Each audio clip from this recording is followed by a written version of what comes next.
What's the point?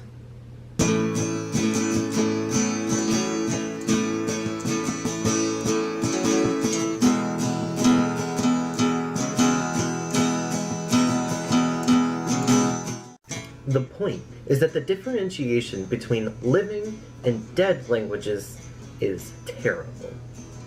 With this video, I want to play a little bit of a compare and contrast between Spanish and Latin. In all honesty, it's probably a little weird to try and compare and contrast these, as Latin is the language that precedes Spanish, but what's more important here is that these languages impact the current cultural perceptions of language overall. That's right, I'm trying to address the cultural understanding of language that we, as the people of the United States, and perhaps more of the Western world overall, have. To begin with, our cultural understanding of Spanish is pretty botched up.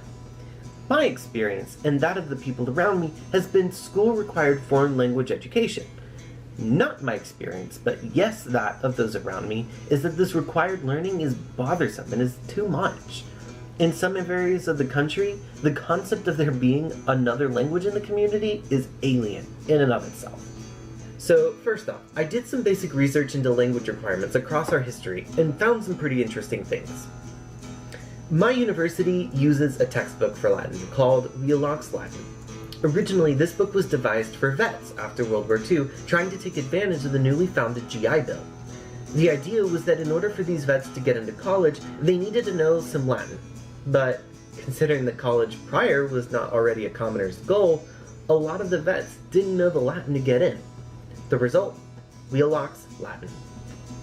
This was the standard for college for the longest time. You just had to know Latin.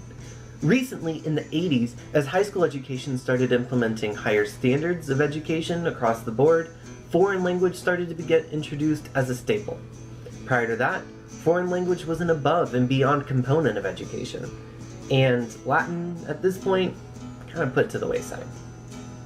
Now, in the 21st century, if you want to be considered a nerd, you can study Latin or Greek, the dead languages.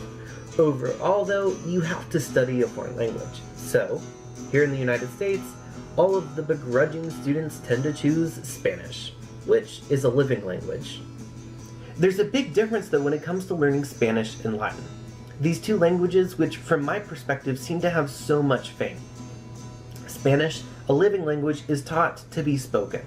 When you go into Spanish class, your expectation is that you're learning a language to use it. Or, at the very least, you recognize how much other people use it.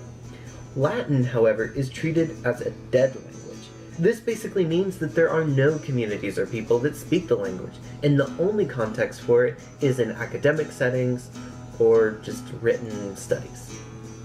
The point is that these differentiations and attitudes are terrible. Whoa, whoa, whoa. I know, it comes off as rude, but hear me out.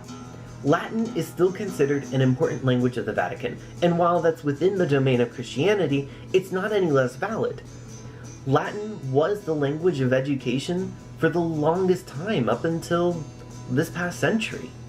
All of this is to say that, contrary to some people's thoughts, Latin did not die out with the Romans. Now, it's not to say that I'm 100% on board with how we approach Spanish, but it is to say that our attitude towards Latin is almost irrespectful of its dynamic as a language. People spoke it. People used it. It was the language of an empire, and it was the language of empire for a long time after that.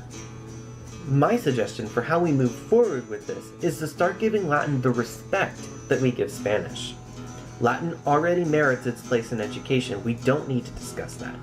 But the way that we approach it, that is absolutely changeable. The reason Latin is a dead language is because we've made it a dead language.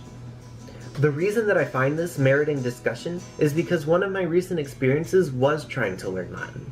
The purposeful context of the class was that we couldn't possibly learn Latin as a spoken language, and so we can only learn about it in the context of reading and writing.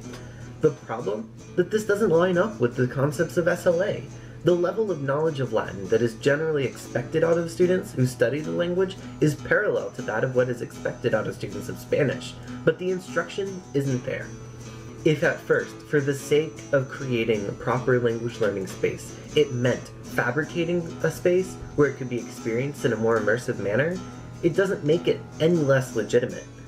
Not to mention, it wouldn't be the first time we've essentially crafted a space to boost language use. Esperanto, anyone?